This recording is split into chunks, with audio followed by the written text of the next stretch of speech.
A Note for the Milkman by Sidney Carroll. I sat in the parlor and waited until my wife was deeply and firmly in bed. I waited until I could hear the sound of her snoring so rhythmic and blissful. To myself, I counted 10, as I always do when my heart is pounding. Then I got up from my casual chair and went into the kitchen. 4 little packets of white powder I took from my vest pocket while I hummed a happy song. There was no need for silence. Once my wife would bluster her way into slumberland. Nothing in the world could awaken her, except perhaps a dinner bell.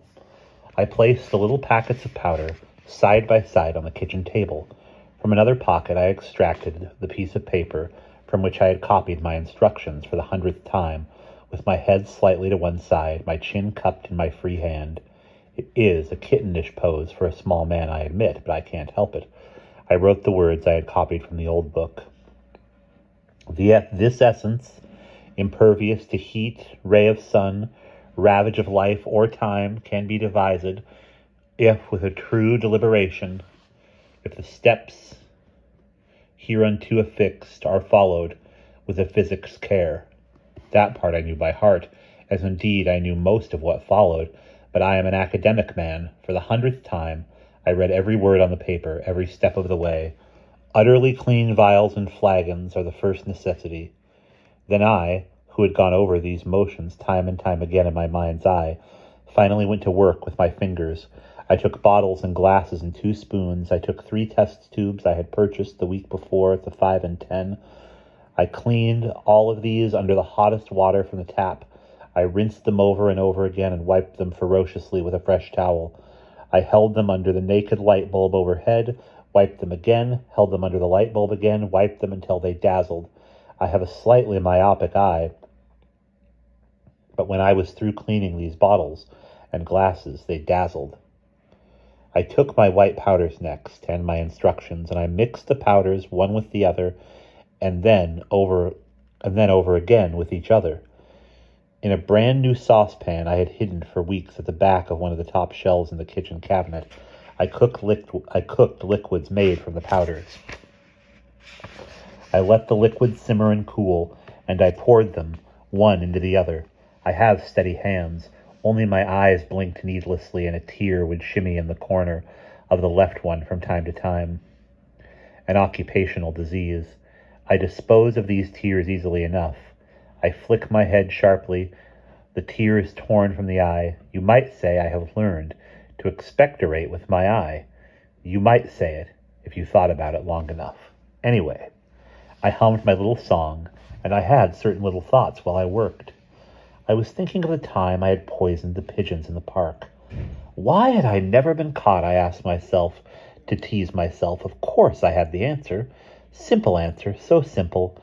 I had never been caught because they could never guess where I would strike next.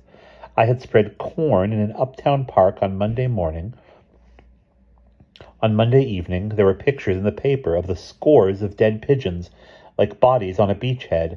On Tuesday morning, I would scatter peanuts in front of the library downtown, and that evening there would be more pictures of dead pigeons downtown. And what could the police do? How can the infantry know where the general is going to strike next? I had deployed, thrust, parried, tantalized them with my hitting and running. How could they capture such an enemy? When you leave tracks going in one direction, they can follow you. But when one footprint falls here today, another 10 miles away tomorrow, and on the 3rd day the track falls behind your back, how can you follow? How can anybody follow? That was why they'd never caught me, the time I'd such fun poisoning the pigeons. That was my theory, that kind of track. And so ran my thoughts, a few of them, when I mixed my powders and bitumens in the small yellow kitchen under the one bright bulb, with the shades tightly drawn, with the sounds of my wife's snoring coming from the bedroom. At last I was finished. All of it was contained in the one test tube. I held it up to the light. The liquid in the test tube shone crystal clear. I smiled. One tear shimmered in the eye for joy. I flicked it. I knew I had kept faith with the old book in the library. I had made no mistakes. Only one common deviation from our ingredient, our liquid will turn a brackish hue. The final sauce must be clear as the fresh rain, water.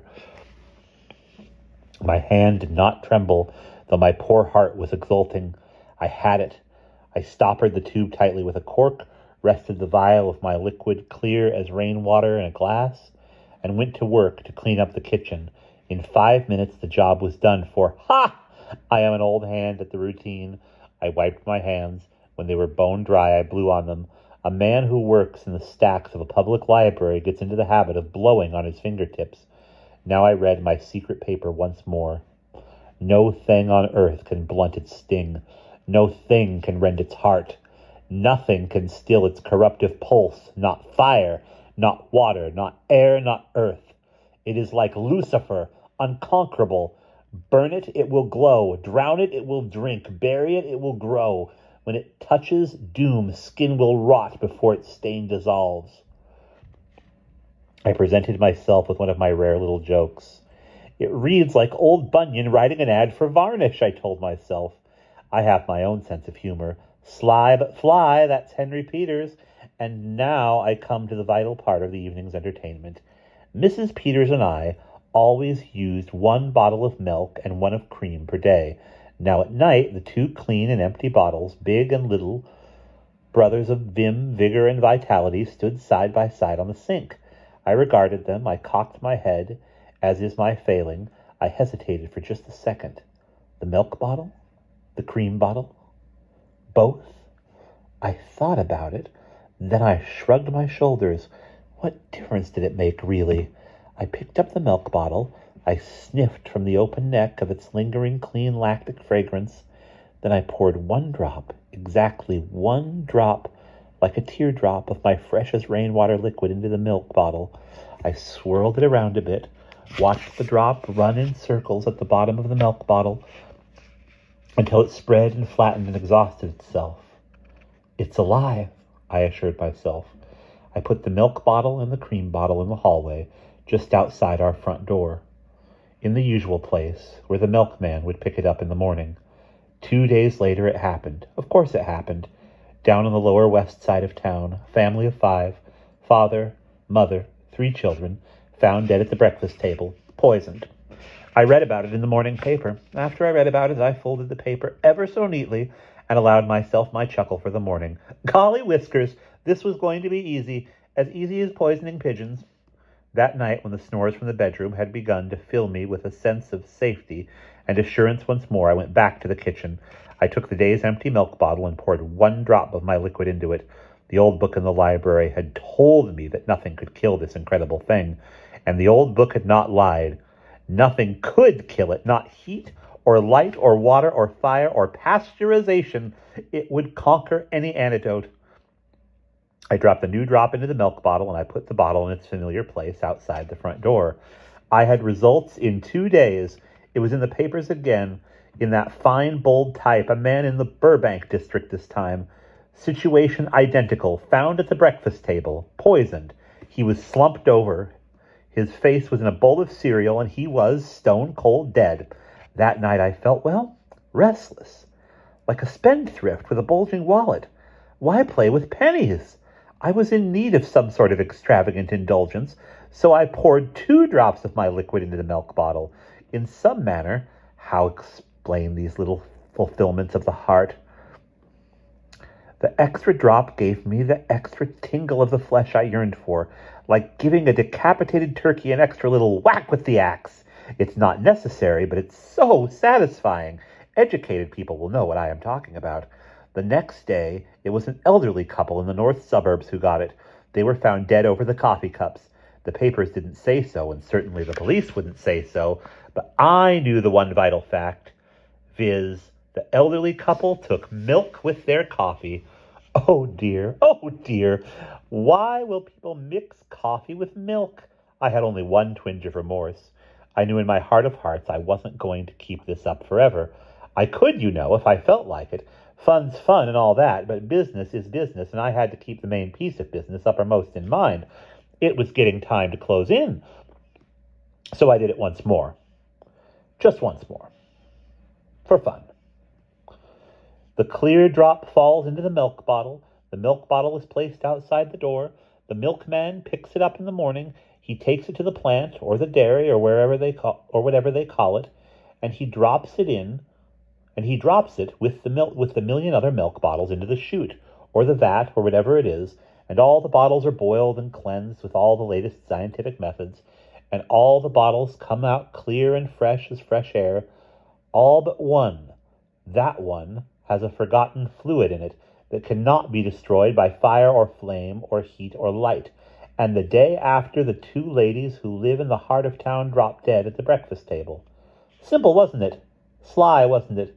Perhaps others before me had toyed with the idea of a willy-nilly sort of slaughter, hitting hither and yon to confuse the police, then winding up with the one truly intended victim, so that the police would assume that the real victim was just another poor innocent, selected on a willy-nilly basis. Maybe others before me had the idea, maybe, but one thing was certain: none before me had ever discovered the perfect weapon for such a campaign. The milk bottle, the innocent milk bottle, which enters the homes of the rich and poor alike, uptown, downtown, midtown, and in the suburbs. Can you, dear heart, think of a lethal weapon with such a democratic soul? So far, the trail of my indiscriminate slayings was exactly to my liking. In succession, the deaths had occurred once uptown, once downtown, once in Burbank, and once in the north suburb. A perfect scattering of hits, far and roundabout. On the maps in the police stations, they were undoubtedly putting pins into the map of the city, endeavoring to make some kind of pattern out of the design of these killings. Let them go on looking for patterns. Let them go on breaking their heads, questioning the neighbors for miles around about motives and purported enemies of the deceased, and who in the name of God would be doing this thing. Let them look. Henry Peters had a design far above and beyond the little patterns that pins can make on a map. My design was in my head. I drew the final stroke on the 18th of December, 2 weeks after I had commenced the campaign and the city was in a state of panic. But first, on the night of the 17th, I sat down to dinner with Mrs. Peters. I did the serving. Mrs. Peters' contribution to the evening ritual always ended with the cooking, if cooking it can be called. From then on, the effort was all mine. I served the soup, and the fish, and the hot custard. When she finished each course, she shoved the empty dish toward me, out from under the newspaper she was reading. When she was finished with the paper, she let it drop to the floor. "Well," she asked, spooning the custard into her mouth with quick strokes. "Well, what, Rita? What happened today?" "Today? Oh, the usual, nothing exciting. Old Mrs. Canfield in the music stacks thinks she's got a tumor on her nose." "Long as she's got her health." Oh, dear, I thought. In my youth, I always thought she had such a pretty wit. I was ashamed for my youth. "What else?" she asked. "Nothing." Mrs. Peters leaned back in her chair and looked at me with amusement. Mrs. Canfield. You know, I got her up here." She drew one finger across her throat. Then, the danger signal, she smiled. "Just how old is that Mrs. Canfield?" The tone of her voice was unmistakable, the leer in it, the filthy imputations. I dared not reply at once, for the old ailment suddenly creeping in, the choking sensation in my throat. But I did get it out, finally. "Mrs. Canfield is, I should judge, about 70 years old. She is a grandmother several times over." My small voice, I admit it is a small voice, was almost boyish now because of the choking I could not prevent. But how could she know the choking was my hatred for her? She was never aware of my more obvious emotions. She was sensitive only to the substrata of my thoughts. The sewers in me, she used to call them, mistaking my secrets for sewage. Uncanny she was about my hidden thoughts always, but blind to the facts in my face, staring into her face. She never understood how much I hated her. She went on. "So what? You're never too old. They're never too old for you, are they, Bunny? I've seen the looks you give some grandmothers I know. Please. Rita." "Ha!" She pushed herself back from the table. I always found it hard to camouflage my disgust at this gross, unfeminine climax to her table manners, this shoving back from the table, this squeaking revolt of chair against floor. Her manners had not always been so utterly masculine, I thought, and in the springtime of her youth she was so graceful. What has changed her so? What turned her into a man-woman? "Coffee," she said. She put 2 fingers to her lips and her cheeks puffed out. Right away, I got up from the dining alcove, and went back to the kitchen. I have recorded the dinner conversation for your sake, to give you some notion of what strength of will it took not to kill her that night. She deserved it then and there. You agree? Well, you are more impetuous than I. I am an academic man, and I did not kill her that night. Of course, I was tempted. 2 blue cups in 2 blue saucers were waiting for me. I filled them with the steaming coffee. In the hidden topmost shelf of the kitchen cabinet was the test tube. All I had to do was reach upward, but I shook myself all over and gritted my teeth. Prudence! Prudence! I dared not upset my perfect plan with any impetuous improvisation that night. I brought her uncontaminated coffee, fresh and steaming and pure. She drank it and liked it and was at peace with the evening paper again. It was not until the following morning that I did it the way I planned it. I took my early breakfast alone, as usual. Then, as usual, I prepared the makings of breakfast for Rita. The batter for the waffles, the bread for the toaster, the spoonful of jam in the little pot. I filled the percolator and placed it on the gas range. When she would wake up at her usual hour and come shuffling into the kitchen, all she would have to do was to push pedals and levers. That was the sum total of her morning chores. Then, carefully, I removed the cap from the milk bottle, dropped 3 clear drops from the test tube into the milk, and carefully replaced the bottle cap. Rita, you see, always had a glass of milk and a cup of coffee for breakfast. Good for the digestion, she always said. I suppose it was. Ailments aplenty she always had, but alimentary congestion was never one of them. After the business with the milk bottle, I left the apartment and went to work. That was at 9 in the morning. At 12:07, I came back to the apartment as usual for lunch. I came, as always, bearing gifts for myself, bundles of groceries for lunch under my arms. Any attentive neighbor could see that I was living up to my daily routine in every way. I walked the 3 flights up the hall stairway, put the key into the lock, opened the door, entered the apartment, and saw her. I closed the door carefully behind me before I took a good look. She lay in a heap beside the table. She must have grabbed the tablecloth as she fell. It covered her like a shroud up to the neck. Pieces of crockery were all over the floor. Good. All very good. I set my bundles on the floor as if I had dropped them at the awful sight that greeted me as I had come home for lunch. I walked into the kitchen, took the test tube from the topmost shelf, and emptied the liquid down the sink. I remember thinking that it would kill a lot of little fishes before it would dissolve in the unconquerable ocean. I dropped all the paraphernalia, powders, test tubes down the incinerator door. Then I walked 7 steps to the telephone, dialed the operator.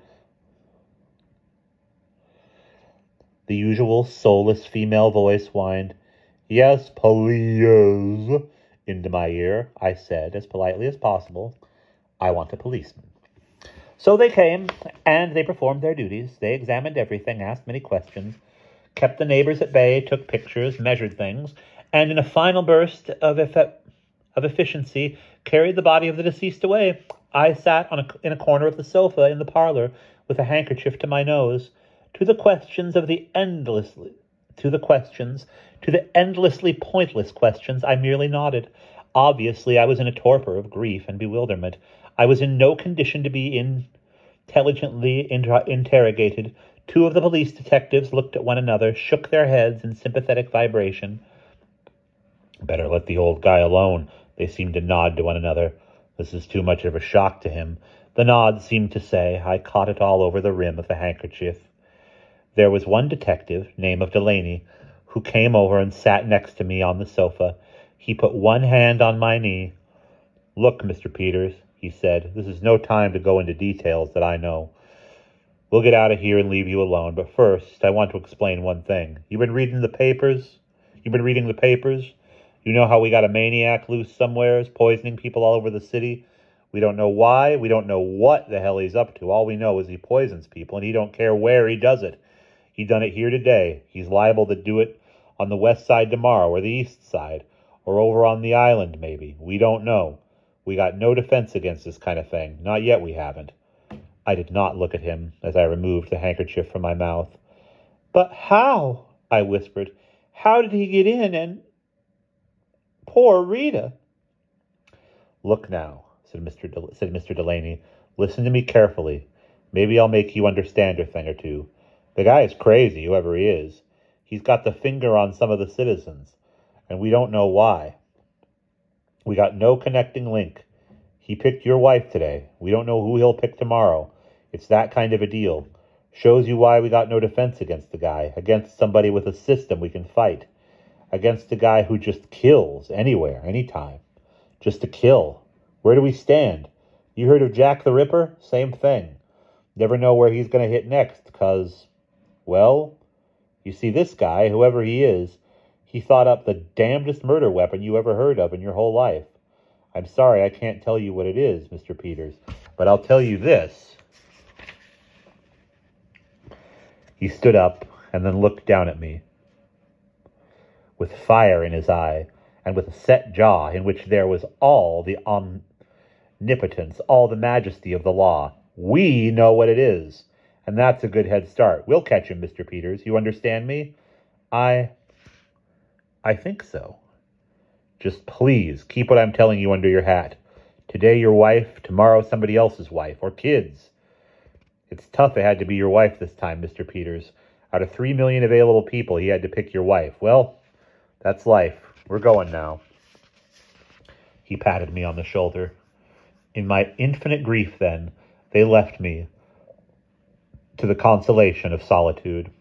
So there it is, dear friends and gentle hearts. Seems there's a poisoner somewhere loose in the city, and he strikes willy-nilly, like lightning, like a madman. He must be mad. Why else would he kill so many people, different people, in so many different places, people who have nothing but nothing at all to do with one another? It makes no sense. The police say they don't even know how he gets in. Well then, citizens, lock your doors, look under your beds at night. Don't forget to bar your windows, for who guarantees that madmen and lightning always use the front door? My neighbors, in their passion for consolation, tell me that it's all the fault of the stupid police. All that bluster out of them all the time, so high and mighty with their parking tickets and their loud mouths, when a man is minding his own business. But can you ever find one when you need one? Are they ever any good when it comes to an emergency, a real emergency? I tell the neighbors that the police are not entirely to blame.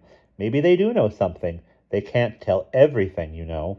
To myself, I say they don't dare tell the public about the milk. They don't dare. Just picture yourself what would happen. Nothing less than a calamity. Everybody in town would stop drinking milk.